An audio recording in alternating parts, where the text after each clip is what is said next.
Hey guys, today I'm here with one of my best friends, Olivia. Hello. So Olivia, do you want to just introduce yourself quickly? Yeah, hi guys, my name's Olivia. I am one of Josh's home friends, so we went to high school together. We met, it was freshman or sophomore year. We both ran cross country.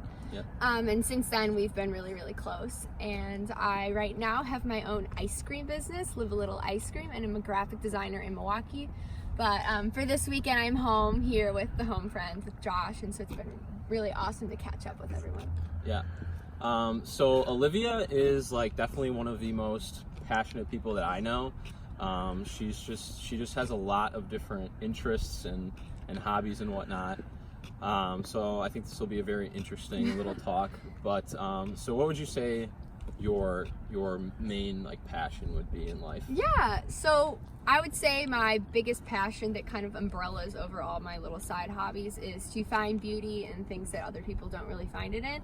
And so bringing creativity to my everyday life and kind of just keeping things interesting. So, you know, that's led me to starting my own ice cream business, like I had mentioned, being a graphic designer for several startups, and just painting and designing things, knitting scarves for friends. I just am always trying to tap into that. Yeah.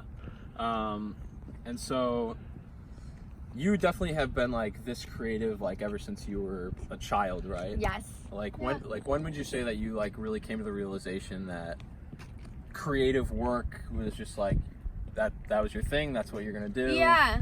What was like your path and all of that, and like deciding what to go to school for and everything like that? Yeah, totally. I would say I've always been really into it. I was in art classes. We actually just found out we might have been in the same art class when we were little, which is kind of crazy. So I've always been doing it, but I think it wasn't until high school when everyone was taking the ACT and I was literally failing it compared to my friends. And I was in like good classes. I had all A's, but I can't take a standardized test. And I was like literally just failing it. I was like, this is just not like what I'm meant to do. I need to find a creative outlet where like I'm not measured by this test. And that I think is when I started making the realization that like, yes, this is clearly not my strength, taking this test and these academic more like paths.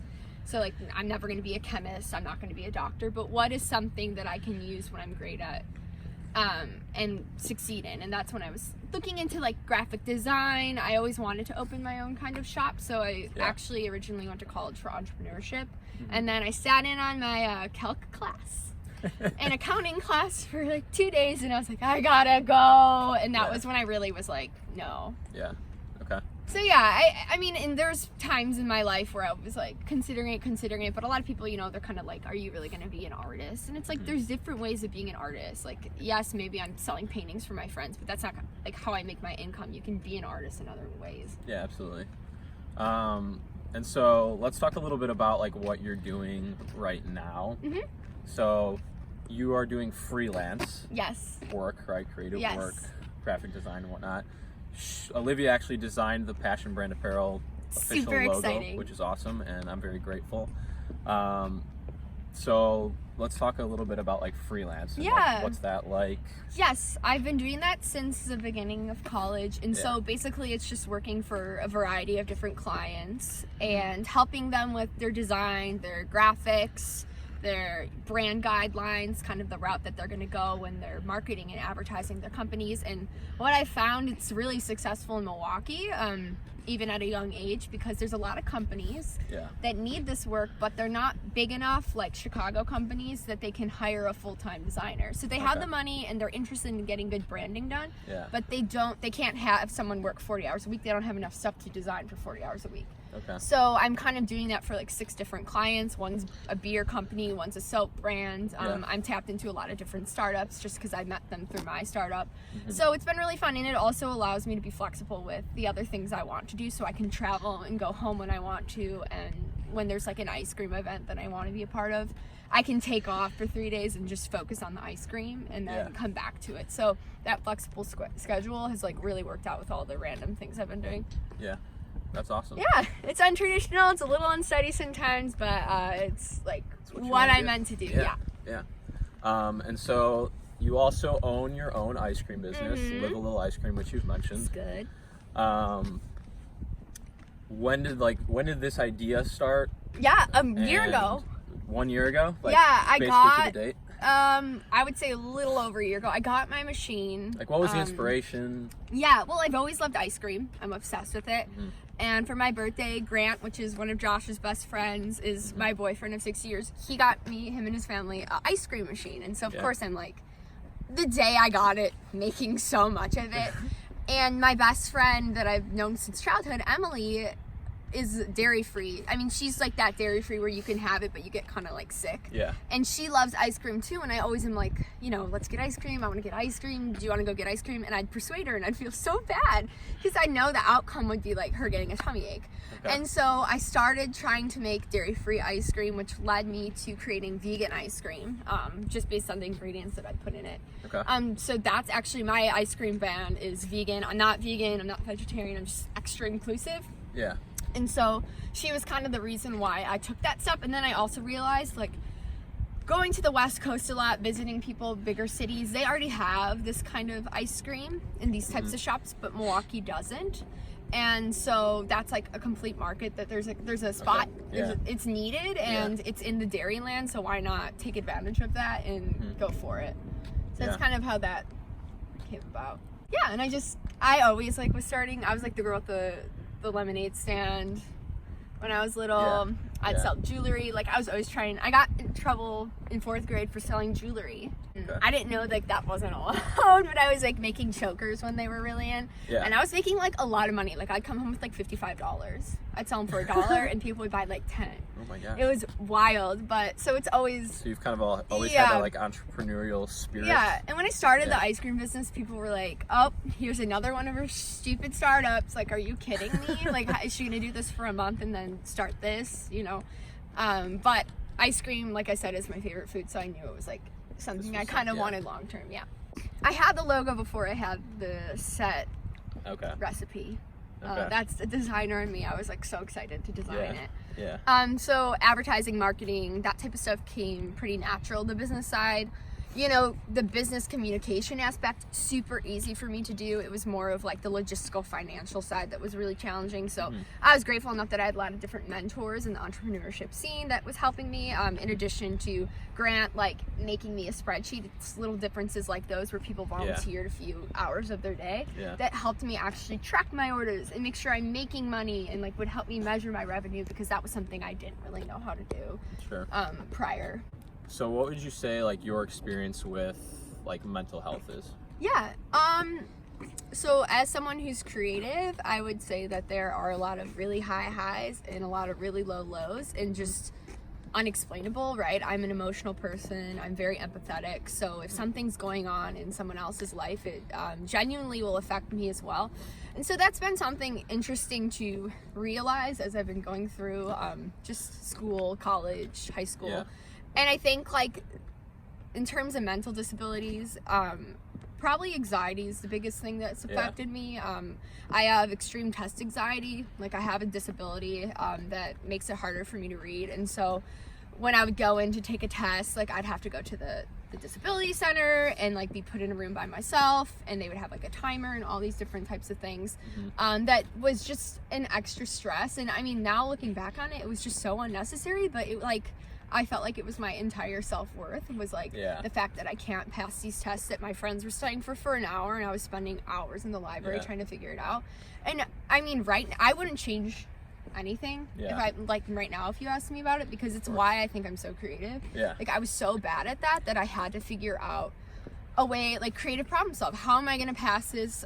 What else am I good at? Like, what's a different route I can take in my career that I'm going to be just as successful, if not more?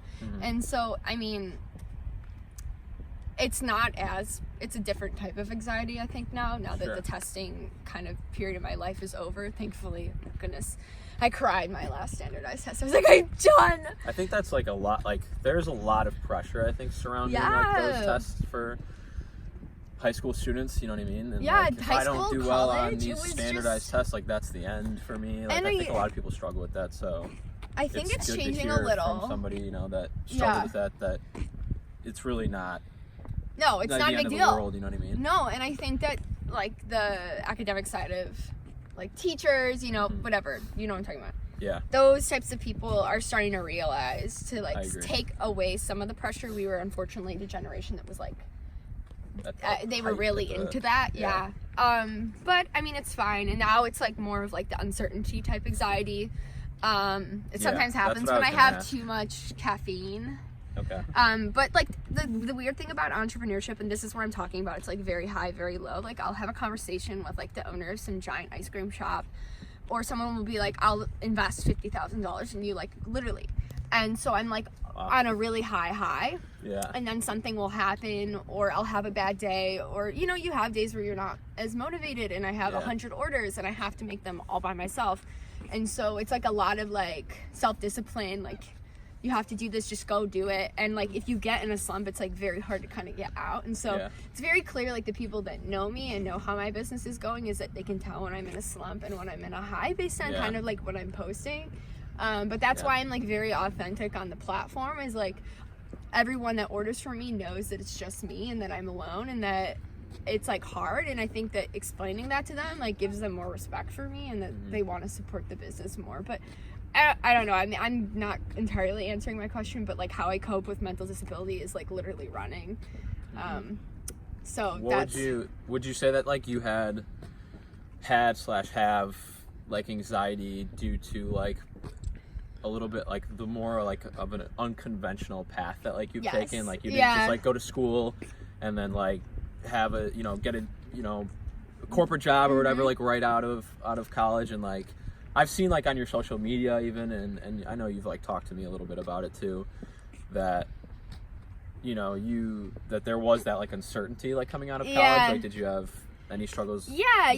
And it's Or were another you just up kind of and down. I know you kind of were like embracing that, which is awesome. And something that I think but a lot right of in the- people would struggle with, but in the back of my head though, it's like holy crap, what am I doing?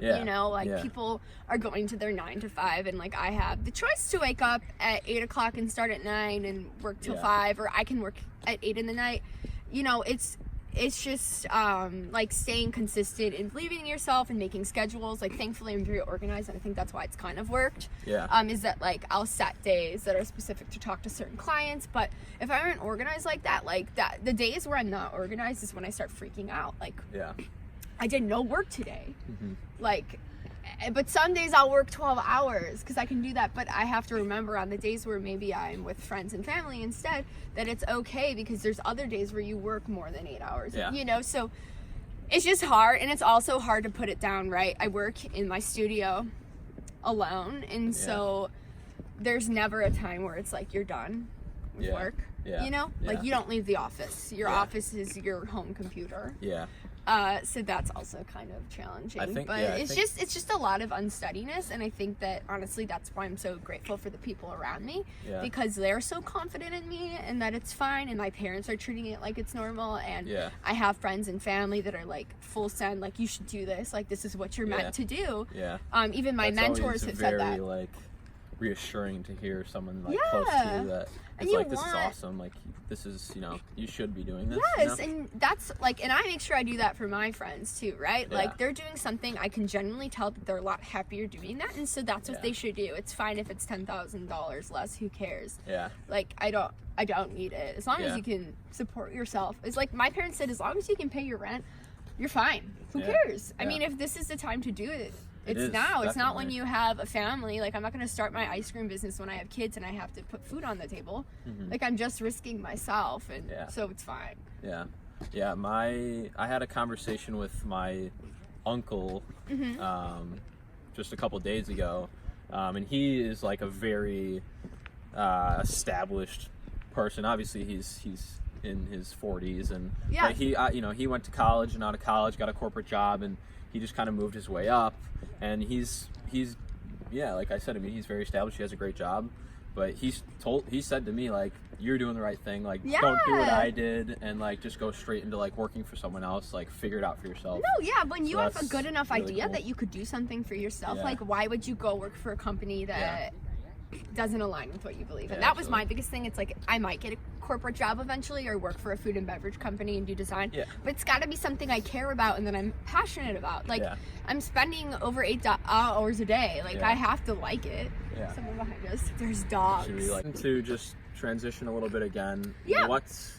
So how would you say that, your passion in finding, the beauty and everything and just being a creative person, your freelance work, your ice cream business, how does all of that kind of play into your mental health? And I think you're someone that has a very positive attitude. Yeah. You're definitely one of the most positive people that I personally know, which is very inspiring and like. Yeah, it doesn't mean I have my lows, but no, absolutely. I mean everybody struggles.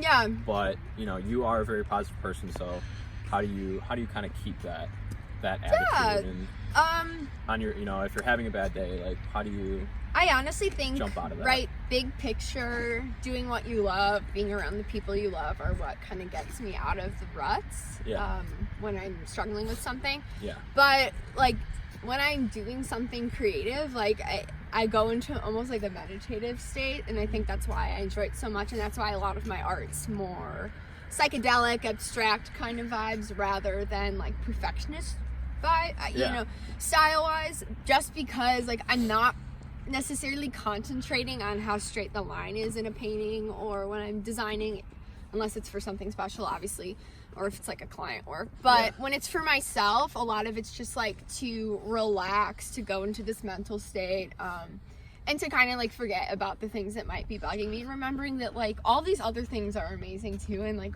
why is this one thing that I'm probably overthinking and it doesn't even matter tomorrow? Why am I letting that like affect me to this extent? And like I had said, like I love movement, and so yoga, running, like I literally go on a run, and that is like how I solve all of my problems. That's when I go, if I need like a new idea for a logo or for a painting, like I'll go and I'll think about it the entire run, and I like literally forget about everything else happening in my life. And it's like, again, like I don't know if it's meditative is the word, but just like relaxing, because that's where I feel like the most me, if I'm not around like people. And so that's kind of how I like deal with things, just doing the things I love. Thankfully, like my job is something that I love, and so even getting in a good creative flow like helps me, like boosts my positivity and my confidence, and then I'm like in a better place. It's interesting. And the other hard aspect though, right, is like with being creative, like that makes you more emotional, and that allows you to also have a lot more negatives. And I think sometimes I'm really negative, which forces me to spin it to be extremely positive. And so like that contrast is really interesting to observe. But like I'm grateful for both, because right, if you're having a really bad day, like when you have a really good day, like it's clear, and I could go on and on with it. I don't even know if I'm making sense right now, but it's just really interesting, and like I'm grateful that I found something that makes me feel worthy, I'd say. I think to touch on a few points there, like I saw a quote like today, I think, that said, if something happens to you that it's not going to matter in 5 years, then don't waste more than like 5 minutes being upset about it. Which I feel like is something that like, maybe you're not consciously thinking about, but like that's, you seem to have that kind of like attitude. Which is, I think, very important. And also I think that activity like is a huge like stress relief and can really help with like anxiety and stuff. And I think that anyone that is struggling should get moving.